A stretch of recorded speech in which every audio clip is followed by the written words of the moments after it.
Денеска зборовите станаа стварност. Македонија по 3 децении битка за свое место во Алијансата успева да седне на иста маса со сите членки, сојузници на Алијансата.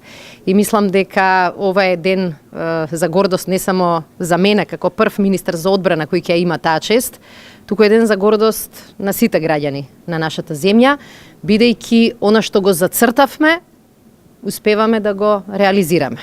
Ова е практично уште една станица во нашиот евроатлански пат.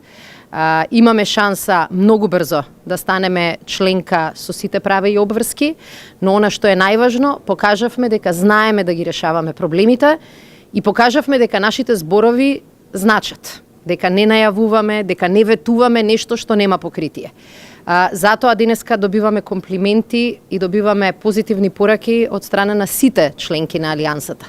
Станува збор за најмоќната воено-политичка алијанса во светот и Македонија денеска станува дел од таа алијанса.